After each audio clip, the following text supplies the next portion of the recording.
welcome back to the Urbanist Agenda, the podcast that thinks cars are a bit too expensive. I'm joined today by my co-host, RMTransit. Yeah, that was my understatement of the year. Really? Yeah. So I'm here with Reese because we have been talking a little bit about how expensive cars are and how people don't seem to realize how expensive cars are. Reese and I have both lived car-free for a long time. Have you ever owned a car, actually, Reese? Yeah, definitely. Where I grew up, near Vancouver, but notably not in Vancouver. Right. You really couldn't get around without a car. Like, there weren't sidewalks on the streets. Like, it was a rural almost. And so I had a car like when I was 16, 17, when I got my driver's license. Right. It was funny because I took transit to high school and then I got a car and then I took the car to high school. So I've owned a car probably like 5 years of my existence. So I have some experience in this matter. Wow, you drove a car to high school. That's amazing. Even I walked to high school. I was lucky enough. Well, to be honest, a new neighborhood was being built near my high school. My parents bought a house in it specifically because it was close to the high school, because otherwise I would need to be driven. And I suppose then I would have driven myself when I was 16. I couldn't even tell you how long it would have taken to walk to my high school because it was like out of walking range, and cycling would be hypothetically possible, but it would be probably 2 hours. So I don't know if you would have lived through that either. No, it was like a heavily trafficked street that had a lot of trucks on it. Of course, there was no bike lane because there was no sidewalk. And so a fatality was likely. I mean, honestly, the roads were dangerous enough that I almost got killed in the car a few times. So, I mean, that's a whole other issue. I really don't like the idea of 16-year-olds driving around all the time. It just seems like a terrible idea to me, but that's a separate issue altogether. Yeah, for sure. So, yeah, we want to talk about the price of cars, because I did a podcast a couple episodes ago with my wife about how we've been now 10 years without a car. So we've owned a car. Well, I had my parents' car when I was living at home. I borrowed it for when I was living in some other cities during some internships in university. But I owned my own car twice, and both times it was because I couldn't get to work without it. So once was in Toronto for 2 years and once was in Belgium for 2 years. So I've owned my own car for 4 years, I guess, out of my adult life. And yeah, actually, that's not very long now that I think about it, which is probably just as well. And I did mention this in the podcast with Mrs. NJB, that we've saved just an absolute shitload of money by not owning a car in those years. And it's shocking. But every single time that I talk about this online, I inevitably get these people that come out of the woodwork and say, I bought a used Toyota for $400 25 years ago, and I've done nothing but change the tires. Every single time. And that always makes me think two things. First of all, no, you didn't. It's definitely more than that. There's no freaking way. But second of all, even if that is true, which it almost certainly isn't, that is really, really, really big outlier, because that is not the norm by the vast majority of people. No, I mean, I spend most of my time in Toronto still these days, and it's good to see that some people have kept a very old car running. It's obviously much better for the environment. But of course, the vast majority of the cars you see driving on the road, like the vast majority, it's got to be over 95%, are probably built in like the last 5 to 10 years. And I think that that's, a lot of the crappier cars, 5 to 10 years, to 10 years especially, is kind of their lifespan. So having a car that lasts that long is like the definition of survivorship bias. Like, oh, wow, you're the one guy who got a car to last that long. Right. But that is just not the case for most people. And if you haven't changed your oil, like, you're asking for your engine to light on fire or something. Like, there's not a real situation that can be extrapolated to other people. No. And so when I've gone looking for the real situation, it is inevitably always way, way higher. And I really don't think that people appreciate just how expensive cars are. I think there's just so many little costs over the years that you never kind of add them all up. But when you do, and we will get to that actually of somebody who did.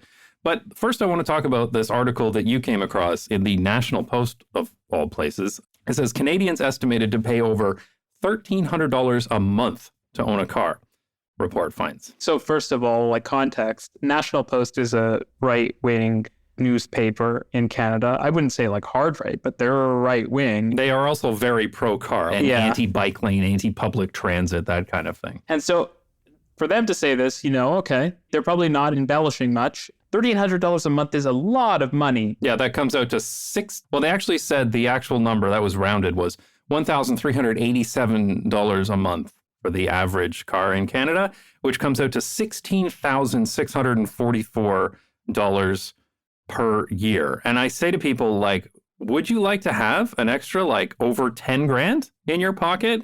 Because, like, think about how much salary that has to be, too, at a typical tax rate. That's like getting a $20,000 raise if you just give up your car. No, definitely. And kind of like for a long time, I've believed that this obviously isn't universally applicable, the classic disclaimers you have to say every time you say something obvious. But for a lot of people who live in a kind of suburban location with a car, they could, at the very least, afford to live in a more pleasant urban location if they just got rid of their car. Right. And then there would be all the associated benefits and probably cost savings of that. Because for $1,300 a month, assuming you're not going to live in a big house and you're moving to an apartment, like even in expensive cities in Canada, that can get you a lot. Like $1,300 alone, sadly, can't get you much, but $1,300 more than what you're paying. No, but an extra $1,300 on top of what you're already paying. Yeah, absolutely. And the thing is, in suburbia, people often don't just own one car, right? Like the husband needs one, the wife needs one, maybe they need to get one even for their teenage kids, right? To drive to high school. Even if you could just move a place where you could live with just one car, right? If you could go from 2 to 1, even that is a massive improvement, right? Yeah, and I think that, I probably won't say this later, so it's worth thinking about that. When you own a car, it's not just the car. It's all of the other things that the car enables that are expensive. You know, shopping. Like, I can imagine there are a lot of people who go on crazy shopping trips, and like a car that gives you tons of space to like load up with flat screen TVs and expensive furniture. It's an enabler of spending a lot of money on other things beyond all of the usual stuff. I spend quite a lot of money online, though, so I'm not sure if I would spend more or less without a car. Probably more, but I think I get enough stuff delivered as it is without having a car there to tempt me. Yeah, I think that there is a risk of that at the very least. And when you own multiple cars, the amount of incidental costs, which we can kind of touch on, they go through the roof. I mean, with cars, my personal belief in why these kind of cost numbers, they're good as baselines, but they're not going to be representative. What's so bad about cars is that you don't ever really know how much it's going to cost you to own it because, you know, your fuel economy goes up and down based on the condition of your car, and the cost of fuel constantly changes. And, you know, someone might scratch your car or run into your car, and you have to think about insurance. And hey, like now you have to make a calculation. Do I want to use insurance for this, or do I want to use an out-of-pocket cost? Oh, man, you are bringing back bad memories for me. There's all of these layers of potential incidental costs, licensing fees and tolls, which all of these things are so random. You know, it's almost impossible to predict. Like, oh, I decided to drive on a different street one day, and now I have a new cost I didn't predict. Yeah. And so I think tracking the cost of a car is enormously difficult. And that's, you know, kind of to the car industry's benefit because it keeps the costs superfluous, hard to wrap your head around. What are you actually paying? Yeah. It's very hard to remember because there's so much stuff. Well, it is interesting that you mentioned that because I remember when we did own a car, and I mentioned also in the podcast that when we first moved back to Toronto with kids, my parents insisted that we borrow one of their cars. And I was like, we really don't need it. Right. But they have 2 cars. Of course they do, because they're in suburbia. And if they need to go somewhere separately, they need to have 2 cars. So I said, no, we can live without 2 cars for a couple of months in the winter. You guys need it. You absolutely need to have it. And I remember that it was just chaos because of random fees. Like I remember my wife took it out once and ran over a nail and got a flat tire. Okay. Well, tires are not cheap. Tires are not. Yeah, we got it repaired, but you know, you got to get it towed. And then that was suddenly, okay, that's really expensive. Great. Thanks. That's just what I needed suddenly when, you know, we're talking about we just moved to the country. We didn't have a whole lot of money to spare. And now suddenly there's several $100s for this flat tire. Another time, there was some problem with the car. Nobody knows what it was, but we tried to turn it on. It wouldn't work. It just showed some weird error on the screen. It was a Sunday, so nothing was open. No mechanics could deal with it because these days all these cars need these special computers, right, that the dealership has. So yeah, we had to just get it towed to our house. And then on Monday, I needed to skip work in the morning to get it towed to the dealership. The dealership took a look at it all day, couldn't figure out what was wrong with it, plugged it in the machine, rebooted the computer, and it works. Still to this day, nobody knows what was wrong with the car. That cost us $800. Yeah. So I'm like, yay, great. I just got $800 because my car's computer's on the fritz. I mean, I think in the last year, I spent $800 on public transit. Yeah, So, the whole entire year, right? yeah, I think you've highlighted something that I always associate with cars, which is that it kind of gets you into this economy of grifters, which is that you have to deal with, oh yeah, like a tow truck. Those are all like, Oh a my lot of them are run by God. independent people who just own their tow truck, and they're going to try to scam you, and then you have to get the thing fixed. You have to deal with a dealership or private repair place. They're going to try to scam you when you're trying to buy the car or sell the car. Someone's going to try to pull a fast one on you. And so you just have to be like mentally always ready to battle with people and kind of argue and fight with them just to break even and to pay the cost that you think you should be paying, which is already high. Yeah, the number of times I've had to argue with tow truck drivers about the price of towing is just, and then you got to call around and stuff, but it's in the middle of winter and you're like stuck somewhere. What are you going to do? You're going to start negotiating with people on the phone? Well, this guy said that and that guy, I mean, come. And this is in 4 years of driving, like regularly. I know, right? And it was just so ridiculous. Like even the cars that I owned, I bought new cars. I had a Smart 4.2, and then in Brussels, I had a Toyota Aygo. They don't sell it in North America, but it's like smaller than a Yaris. They don't sell the Yaris in North America. Oh, they don't anymore, eh? They used to. I know they used to because my brother-in-law used to own one. It's brutal. Like in North America in particular, outside of like a Volkswagen Golf, which is a bigger car than it used to be, there's like no small cars. They're all gone now. You have to buy a crossover. That is true. Like just the size of the cars has increased, which I've talked about multiple times before, including on Not Just Bikes, of course. But the side effect of that is you're just paying more for the vehicle now. There's just more stuff, more steel. That's the big part of the reason why the car companies were pushing those bigger vehicles in the first place. And fuel and insurance. Everything has gone up. Yes. Fun. That's just great. Well, now you have a bigger box to lug around and still move pretty much the same amount of stuff. And that's an unpleasant thing to think about. Yeah, I mean, it is true. Oh, those random fees that suddenly pop up all the time with driving were a real pain in the ass, to be honest. And this is before you even think about like parking and the things that are just regular run-of-the-mill costs that you have to eat. When I did have a car, and this was years ago, so the prices have certainly gone up. I mean, insurance was something like $4,000 or $5,000 a year. Fuel was a couple $100 a month. Like, those are enormous costs, as you already said. Like, if you could get rid of those costs, it would be like getting a massive raise. And especially in times of inflation and in times of like cost of living crisis, people should reconsider whether they really do need to have 1, 2, 3, 4 cars. It could be a really life-changing thing. Yeah, the trick is, of course, is that the vast majority, certainly of Canada, is suburban. I was just looking up some statistics for a video collab I was working on, and it was 75% of Canadians, I believe it was, live in a suburban area that can be considered car dependent. It's the vast majority of people. And so I think, like, for example, my parents actually have downgraded to one car now. My dad is driving himself a lot less, but it's difficult for them sometimes, right? Like for the most part, they tend to travel together, but there are times when my mom's going to go to an event somewhere. My dad wants to go with his friends somewhere, and, you know, one of them has to take a taxi. Now, they've decided that that's okay for them now, but they're retired, of course, right? It's difficult if you've got two people in the family who work.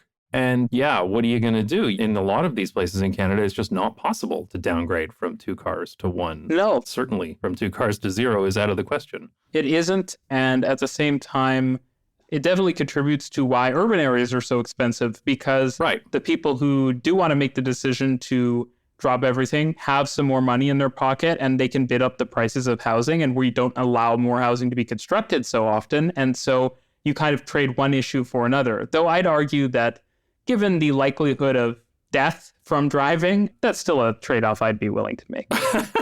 I mean, yeah, that's a whole other cost.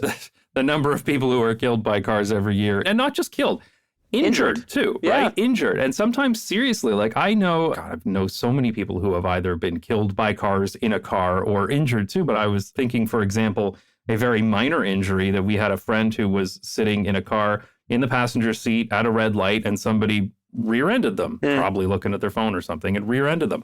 Very minor collision, you know, basically bumpers were damaged, but she got whiplash, and she dealt with that for years and years. She had to miss work for many months at a time, just from being bumped from behind by a driver, right? Much less hit at high speed. Exactly, right? That is about as minor as you can get. And what is the cost of that to her? And I mean, when you think about it, like, I'm just thinking about growing up in suburbia. I can't think of a single person, like adult in my family, who had a car that they regularly drove that didn't get in some sort of pretty significant accident at some point. And almost never their own fault, but they still had to deal with the cost of, as you kind of mentioned before, you got to go to a dealership and everything, which is amplified when the car is like been shredded into multiple pieces. But then, physiotherapy and the health impacts, and insurance covers something, but you always have to pay a little more for a deductible, et cetera. And then your insurance becomes more expensive. So you get punished for being injured. It's horrible.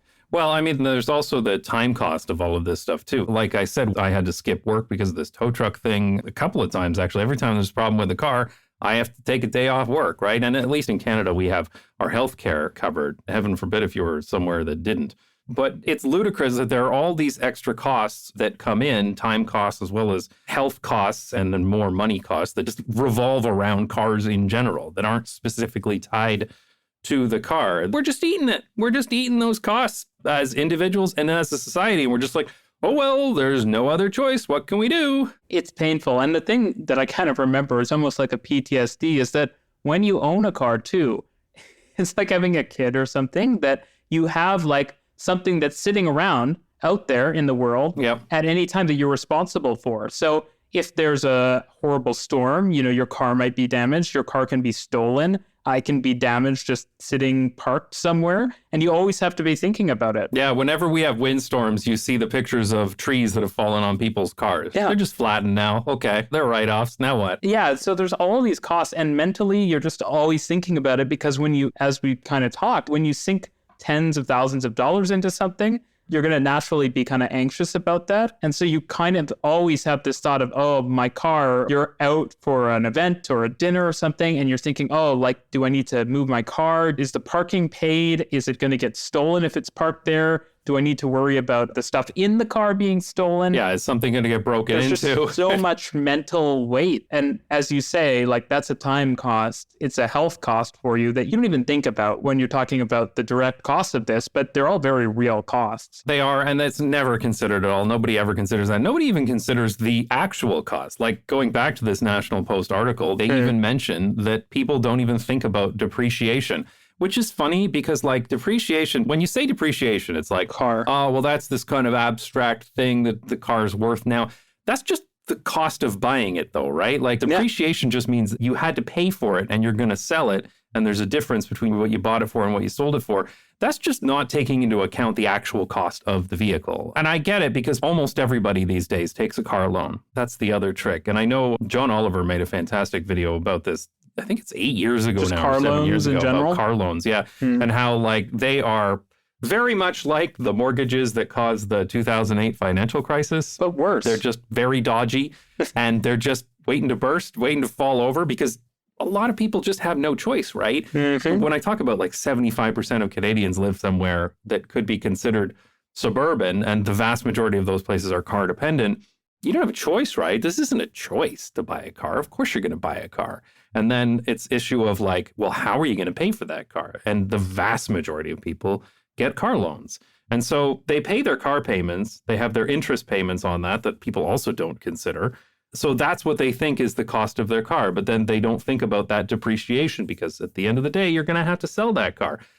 Maybe they're going to say, oh, I'm going to run it into the ground.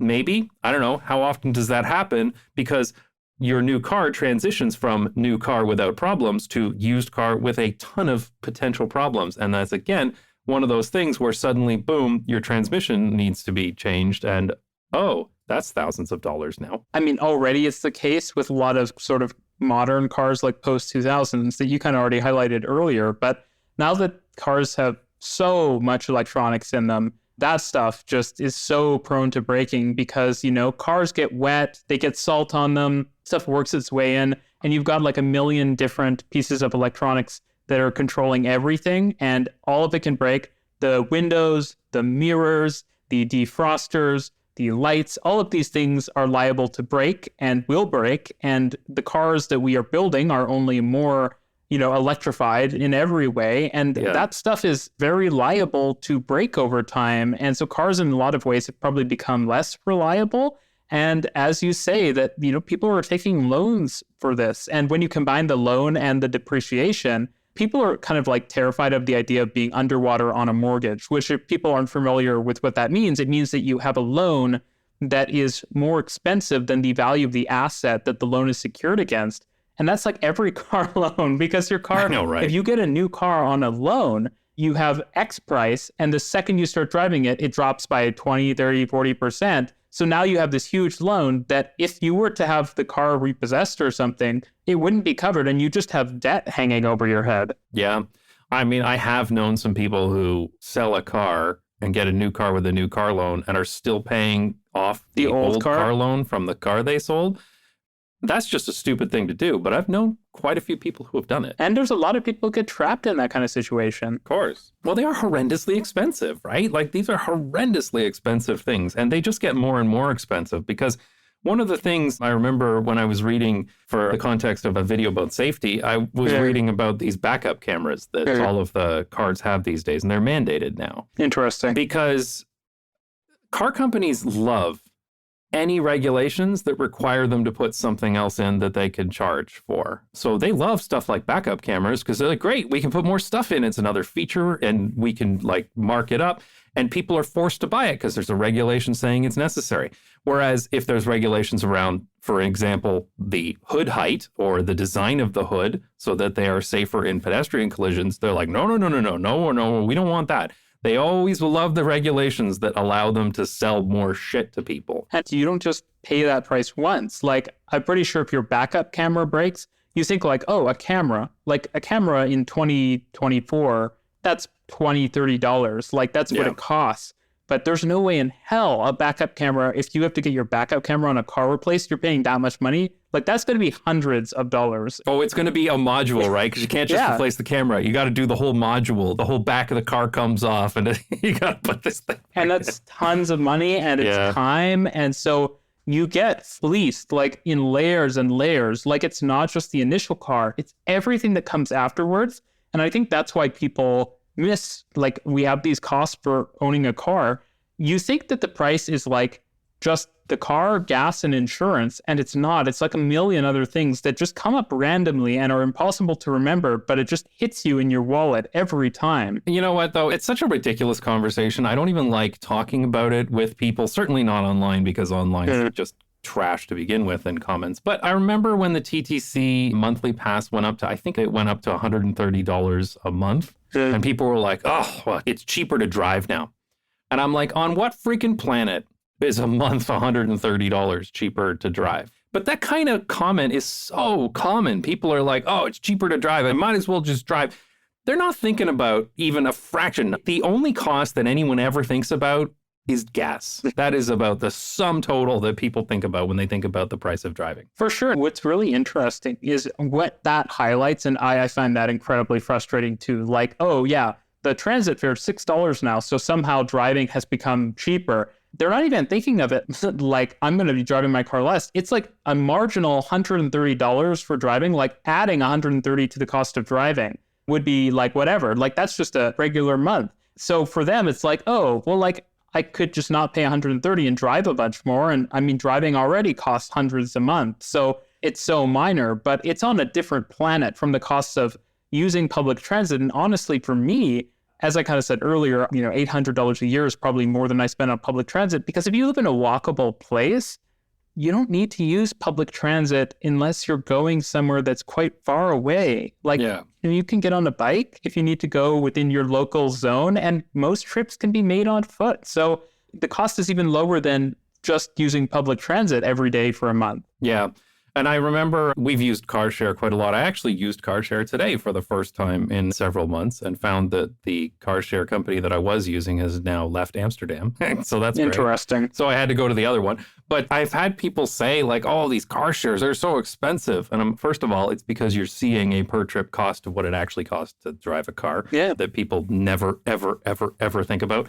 But I remember when my wife and I used car share in Toronto, we would just use it whenever we needed it. We didn't even think about it. We didn't even think about the cost. And maybe it was $20 for a trip. Maybe it was $50 for a trip. We would take it for whole weekends because we knew that no matter how much we use that car share, because we weren't using it to go to work and back, as that was always the thing I said, if you don't need a car to go to work, you don't need a car. So we would just use the car share whatever, because we knew whatever that bill was at the end of the month was going to be a fraction of what it would have cost to own a car. So we consider that we've got some money that would have gone to car ownership if we had bought a car. And that is like the maximum of the transportation costs we're willing to spend. And even just using car share willy-nilly without even thinking about it, it was still a fraction, an absolute fraction of what it would have cost us to own a car. And I mean, as you've highlighted in videos before, car share is really practical for other reasons. Like, yeah, if I do want to go to IKEA, I don't have to try to throw a drawer or a chest of drawers into the back of my sedan. I can just get a van for that one day. Yes. Or if I'm going to go somewhere that is like a small town that doesn't have transit, I could just get like a small car. You don't have to commit to a single car that's inevitably not going to work in every circumstance. Yeah, this is something that my wife and I talked about in a previous podcast episode. That was one of our favorite things. And she says it this way, that when people would say, what kind of car do you have? And she would say, we have a fleet. Yeah, it's beautiful. Because there's like a fleet of cars available and you can choose exactly that. So if I was going to Home Depot to buy some stuff, I'd get the cargo van. And I remember the story that I've told people so many times is that I was at Home Depot bringing out a bunch of wood for a construction project I was doing, loading it into my cargo van that I got from AutoShare. And a couple of parking spots down was this guy with his giant SUV who was having a hell of a time trying to fit this wood into his SUV. And I'm sitting there watching this like I had no issues. I was putting sheets of plywood in this cargo van because it fit a full sheet of plywood comfortably in the back. That's what it's built to do. And I'm watching this guy with this huge SUV and I was thinking, this guy drives around in this huge SUV all the time. Every time it's just him driving to work, he is burning huge amounts of gas to move this massive amount of steel every time for every trip, every day. And then he comes to Home Depot and his shit doesn't even fit. Yeah, and I mean, he's probably like, oh, I don't want to scratch the seats with this piece of wood, right? Yeah, and it's like people always say, oh, I need a big truck. What if I have to do this or that? I'm like, come on. Well, that's the thing, right? Is that rental vans are just so available. I remember a family member was getting a giant massage chair a few years ago. Okay. And like, who has a car that can fit a giant massage chair? So we just got like a U-Haul van and it was super beat up, which was perfect because we're using it to actually move crap. Yes. So we just throw the thing in the back, not really throw because it was like thousands of pounds.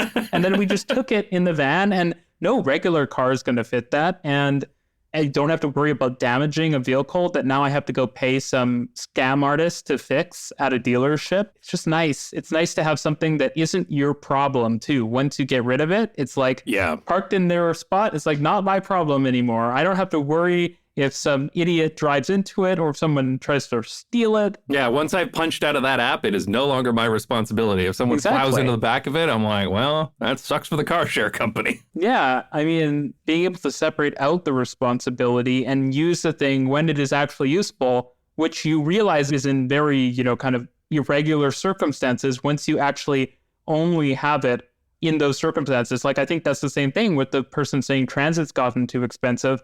Is once you own the car, you do get locked into a bit of a cycle because, like if you're not using it, then you're really screwed. Like you're spending all this money that you have to spend, whether you drive the car or not. You have to insure it. You have to maintain it. So you're encouraged to drive it. But the more you drive it, the more your costs increase. And so just owning it, having it around is a giant cost. And the only way to get rid of it is to not have a fuel. Well, yeah, that's one of the tricks. There's a huge amount of sunk cost in a car. And you're absolutely right. Once you have a car, then you start using it all the time. And we noticed this for sure. When we owned a car, we would do all this driving and stuff. I think I mentioned it in another podcast with my wife, or maybe I can't remember which ones we've talked about on podcasts or not. But I remember, for example, when we got the smart car the first time, we used to use it to go buy groceries all the time. Whereas it used to be that we would walk to buy groceries, or very commonly, Toronto downtown didn't have a lot of grocery stores at the time. Yeah. So what I used to do was get on a streetcar to a large grocery store, Loblaws down on Sherburne Street. Oh, Sherburne. Okay. Sherburne Street, yeah, because I take King. Yeah. And then I'd buy my groceries and take a taxi because there used to be like a line of taxis outside of the grocery store. So then we would take the taxi home. So streetcar out, taxi home. And it was actually very cheap and a perfectly reasonable way to get groceries. But once we had the car, we would always drive to do it. Yeah, and it's just a cost that didn't exist that the car induced, right? Like it is another thing that having that there just encourages you to not only spend more money or do things differently, but also just be lazy. Like, yes, if you've lived in a suburban area, you'll be familiar with the kind of ridiculousness of like, oh, you're with your friends and you need to walk like 5 minutes in one direction. And everyone jumps in their car because they're like, well, that's the natural way of getting to any location is to get in my car. And so not only is it the direct cost and all of that, but then you drive everywhere, you use it endlessly. That puts more kilometers and depreciation and gas cost and insurance cost, all for things that you could just be doing on foot. And that would be healthier and would save you money and would make your life better probably. Because, I mean, like, you could talk about the fact that driving, when you do a lot of it, like you spend a lot of time doing it, that's just hours you're not getting back. And when you talk about time costs, like that is a huge time cost of driving, is that you cannot do anything while you're driving. People do, and it's a big problem. That is a problem. Please don't do things while you're driving. Have you seen there's like people already wearing the Apple Vision Pro behind the wheel car? Oh my good God, no. I have not. Oh my. This is a thing. It's been posted online a lot. And I mean, it's shocking for me already when I just go for a walk and I look at people driving their cars and they have their phones out. And it's always a good reminder that if like a cyclist goes through a stop sign when there's no vehicles or people around, that's like a terrible offense against the law. Oh yeah, they should absolutely be thrown in jail forever. Yeah, drivers just casually constantly break the law and there's no repercussions for that at all. Well, though when there is a repercussion, that's another cost that you didn't predict. I mean, yeah, the cost can go on and on and on. And one of the things that always comes up again, as I talked about earlier, is people say, well, yeah, but I have a used car, right? And I think with used cars, again, there's this habit of just absolutely no concept at all of the cost that they're paying, because people think, oh, I bought a used car, I bought it in cash, and that was it. And then I got some gas, I guess, and that was the cost of my car, and it's nothing. So I love this video that I came across a few months ago by Humane Cities, and I'll link to it in the description. It's definitely worth checking out. This is a guy who lives in Calgary, Alberta, if I remember correctly, and he owned a car for 8 years. He's recently sold his car. But what was interesting about that is that he decided to keep every single receipt. He just put it in the console in the middle of the seat there, and he just stuffed all his receipts in there. And when he sold his car at the end of 8 years, he took out all those receipts. And one of the caveats he said is that some of the receipts are missing. In particular, he said Petro-Canada seems to always be out of receipt paper. So this number is lower than the actual cost, but he had a windshield repair. It was a used car built by Toyota. Like, I really think this is as low as you could possibly get a used car. Yeah. And in 8 years, it cost him $40,217.96, which comes out to $5,027 per year. I honestly think that is the absolute lowest you could have a car ownership be. Basically, yeah. I mean, when you kind of talk about any cheaper and like say, hey, this guy didn't replace his windshield. Okay, so you are spending less, so your risk of death when there's a car accident that inevitably happens is higher. Like, you can't go lower than that safely. No, and you could get a cheaper used car. I forget what he paid for it. But, you know, Toyotas and Japanese cars generally have a higher resale value because they're more reliable. So you could buy a cheaper car, but then it's going to be less reliable. And then those costs are going to come. I honestly, like, again, this is understated because he knows he doesn't have every single receipt. But I just don't think that anybody that tells me that they've spent less than this, I just do not believe them. I don't think that it's a reasonable number. I think they're just not counting something. Yeah, and I mean, think of all the other things that you could do with just $5,000 a year, but over those years, $40,000, right? Like, you could go on a vacation to Amsterdam. You could do so many things that would improve your life instead of owning this thing that ultimately is sucking the money out of your pocket. And at the end of the day, when you have to get rid of it, you're selling it on to someone else, or you're just trashing it and destroying the planet when you take this giant expensive hunk of metal and reduce it to zero value. And it's crazy. Or if you were to invest this, for example, imagine the potential investment return that someone could make if they were just taking a bike instead, living in somewhere that they could actually get around without a car, or if this is an additional car, how much they could save by just using the car they have more efficiently. Yeah. Yeah, it just annoys me so much how people do not think about these costs. And I think it's just one of these things where the cost of public transit is kind of just more in your face because you're paying that fee every month. You're getting that pass. Maybe now that public transit, a lot of public transit is now, you tap your credit card, you tap your debit card and go. Maybe that's going to abstract things a little bit more and that people aren't going to think so much about each one of those costs. And then if they do tally it up at the end of the year, and they did tally up a car at the end of the year, the difference will be very, very obvious. And I mean, I think that I like the bringing up what the cost that hits you in your face is because, I mean, I think that's why car loans are so popular now, as you've said, because cars themselves have become incredibly expensive. Like not only because they're all bigger now, even what sedans and actual cars do remain. I remember when I was like, I don't know, 14, 15, looking online at, hey, like how much does a car cost? And there was a decent number of new cars, very basic ones you could buy for less than 20,000 Canadian dollars. And now, I mean, people are taking these car loans on for hundreds of dollars a month.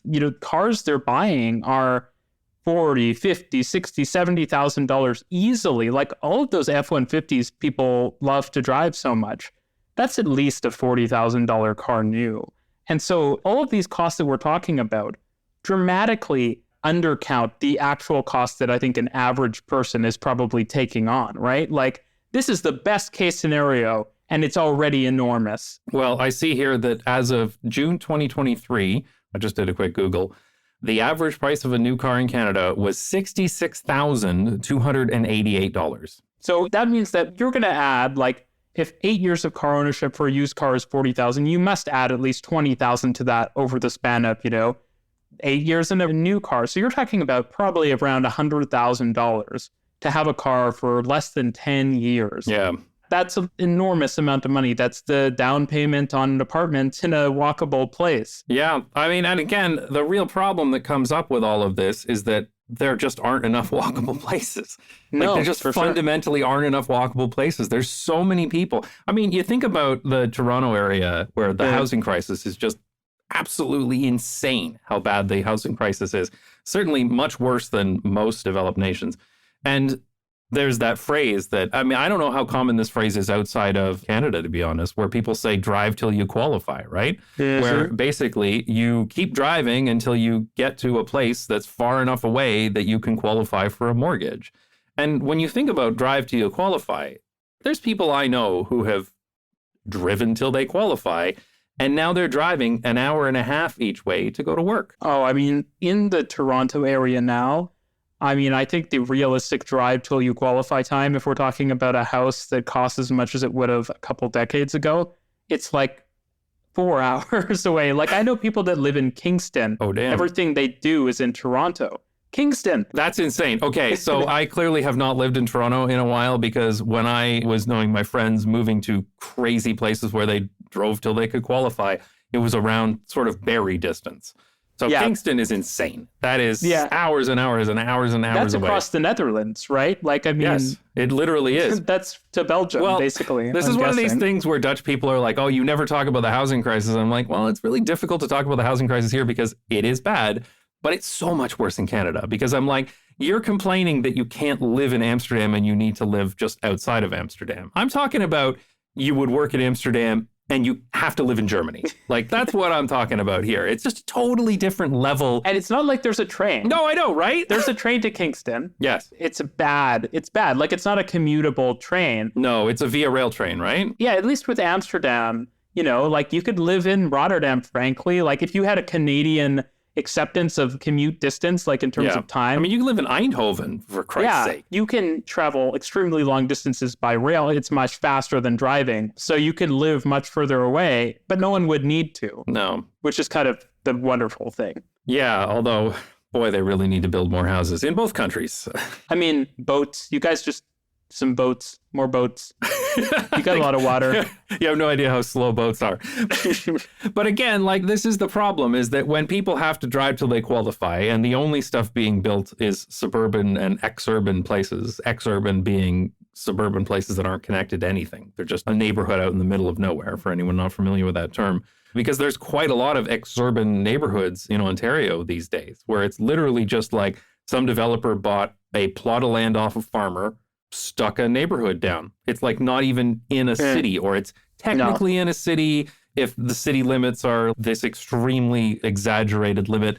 So people are living in these exurban areas. You literally can't do anything without a car. And I mean, I think that this kind of gets into that idea of lock-in. Like when you buy a home like that, now you haven't just bought the home, but you've bought yourself the need to own a car for as long as you live there. Yeah. And that's where you get into talking about car dependency, because you buy the big house and now you need a car. But hey, you have a big garage, so maybe you should get another car. Like there are layers to it. And once you have all of this crap, then it becomes way harder to get rid of it. Like it's a real challenge. And so people kind of get trapped in places and in these lifestyles because, well, it is theoretically possible, as I've said a bunch of times, to go get a cheaper urban place.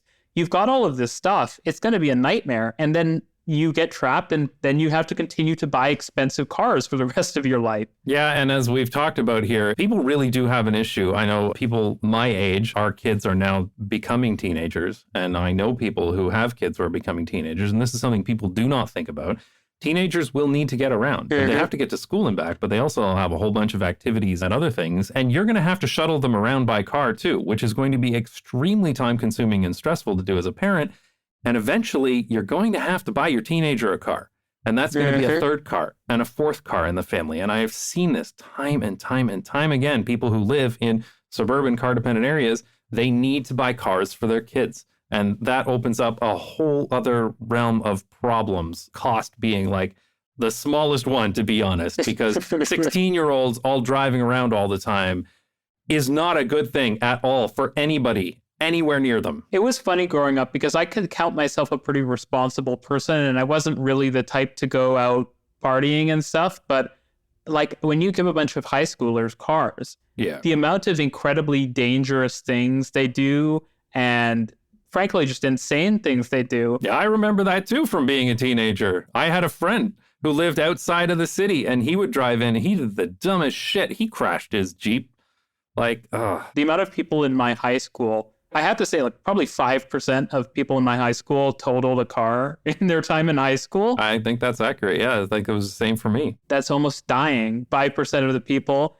It's huge costs. And yeah, it's very scary. And it's, again, just another cost that doesn't get factored in. And I mean, the biggest cost of all is the fact that we have to pay for all of the infrastructure and the parking everywhere. Yes. All that free parking's there. They're not paying for it. It's just there. Somebody paid for it. Somebody maintains it. We all just kind of pay for it, right? And it's funny because, like, we talked about the National Post, and it's always kind of like a right-wing perspective that supports car orientation. But it's a tax on everything. Yeah. Like you want to open a store, but you have to construct a parking lot or a giant parkade, and it just changes the calculus for everything. Or you need to ship everything in your car, and all of your customers need to own one to get to your store.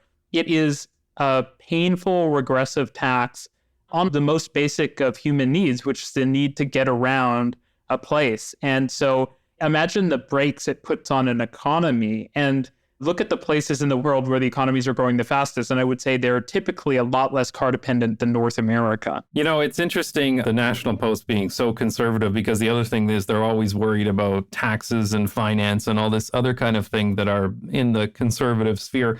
But this is just such a blind spot. That whole cost of cars is such a huge blind spot for people like this. And that's one of the things I really respected about Chuck from Strong Towns, who is very much a conservative. I'm not a fan of his politics, but I like him. He's a good guy, and I like that he is at least consistent with this. Like, he is concerned with small government and with low taxes and all of these other conservative things. But he also looks at this and says, yeah, this is insane, by the way. We're basically subsidizing this massive industry. We're paying all of this money that nobody can afford. We're taking on all of this debt as cities so that we can have these wide roads, wide roads, big free parking lots for everybody. And that's insane.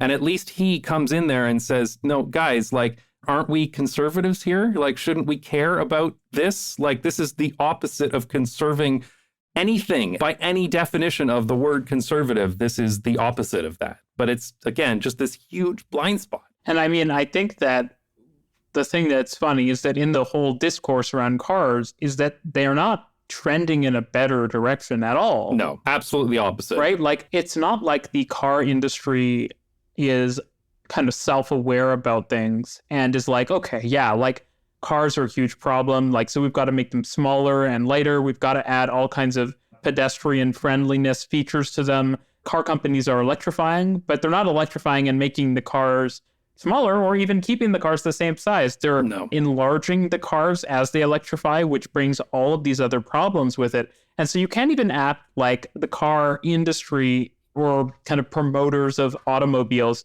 are doing any of this in good faith, because nothing has moved in the direction of small or functional. Everything is about bombast and about having more fashion. It's like cars are fashion for people these days, as Ram Warlock owners will know. It's funny because you got one of those and I was like, that thing is so out there. But now walking around, I've seen so many of those, and it's just remarkable. Like, there's no way that the person in like the sleek modern house needs to have like a pickup truck. They're clearly not working in the trades or anything like that. So why do they have a Ram Warlock parked in their front driveway? And you just realize that so much of it is fashion. And I think that's a big reason that we have this whole SUV craze, is that it's meant to offset the fact that rational people have realized that owning cars is bad and that like they should downsize if they do own a car. And so the car industry has needed to find a way of continuing to sell vehicles. And the only way is to make it fashion, is to make it something that you might be economically rational, you might be just rational about not wanting to die,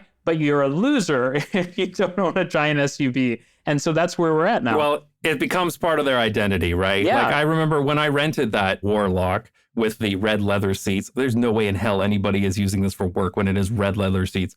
That vehicle, I believe the list price of it was between $80,000 to $90,000 for it. And it was a piece of garbage. It was an absolute piece of garbage. Yeah. It drove like shit. It looked like shit. Everything in it was cheap as hell and plasticky, but it's pitched as, well, a fashion thing, an identity thing, right? Like, I had a low opinion of these suburbanites that drove trucks before I rented that thing, but I have an even lower opinion of them after I rented that thing, because like, you would get in and test drive before you buy, right? If you test drove this thing and then said, yes, I am going to drop 80 grand on this, you're an idiot.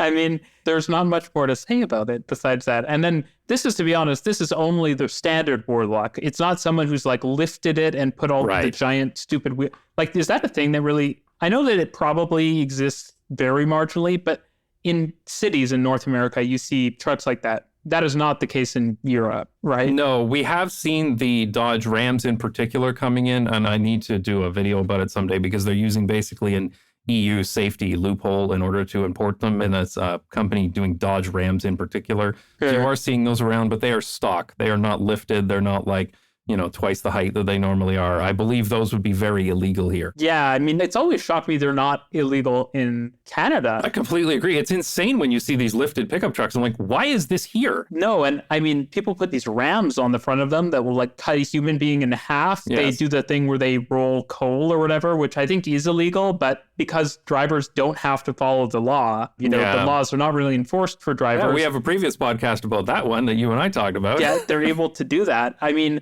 it is crazy. And of course, we should add that all of those things cost a lot of money as well. So it's funny to think about what the average cost for a driver must be, because for them to say the average cost is $1,300 a month, I mean, I don't even know if I believe that. Like, that can't include like capital costs, like the actual car itself. That's just like the cost of operation or... Well, no, they say that that includes depreciation, and they say it's parking, gas, insurance, maintenance fees. I mean, it seems optimistic to me. Well, and it very well could be. You know, this is the National Post and all. And like we were saying, where they have this huge blind spot for cars, I loved the end of this article where they have a quote here that talks about, like, I need to go to work. How do I get there? I need to visit friends. How do I get there? You could still own a car in a 15-minute city, and for those trips to other cities, visit your aunt, or to go on trips, weekends, you'd still use the car. You can't live a full and rewarding life without having the flexibility provided by the automobile. That is the way they end this article. I guess my life is much more miserable than I realized. What I find remarkable about this, and I think this is something that, I mean, in general, I think people don't think enough about this when they're like, oh, urbanism's good, etc. You should not believe that the vested existing interests actually are pushing for the right things. Like, this person that made this quote is from a school of planning, right? Yeah, so who made this quote was Clarence Woudsma, I think I'm pronouncing that correctly, associate professor and director of the University of Waterloo's, that's the school I went to, School of Planning. This is an associate professor. Now, okay, almost anybody can be an associate professor. Sorry, Mike, I know you're an associate professor and you might be listening to this, but come on, you know it. And the director of the University of Waterloo School of Planning, director of the School of Planning puts this note in here, which just shows how blind Canadians are to this. Like, the reason why this person thinks this is because the cities have been built the way they've been built, right? But the thing that's so scary is that they're going to continue that because... Yes. The good thing is that the young people who I meet who are actually studying don't have these insane views, but it is crazy that the person teaching them may have these insane views. And, you know, this person is going to have weight in their community. They're going to be able to push things in the wrong direction. And so it just sort of shows you that we're not there yet. Because if people like this in positions of power are still saying who can only be described as insane things, then we're not there. No. And this is a person who should know about things like, for example, car share. This should be a thing that this person, of all people, should be aware of, that is an option. This is an insane thing to say. It's not a rational thing to say, like, to spread FUD about, you know, like, oh, if you don't have a car, you won't be able to see grandma. What will grandma do without you? It's bonkers. So this is the thing. We've built these cities that force people to drive. We've built these cities where people, even directors of freaking planning, think you can't live a full and rewarding life without having the flexibility provided by the automobile.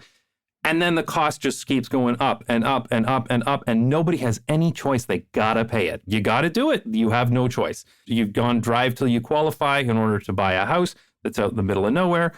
And this is it. This is your only choice. And we're just not building enough urban places to absorb everybody, to let them live in places where they wouldn't need this ball and chain attached to them at all time. That is a very good way of describing it. Yeah.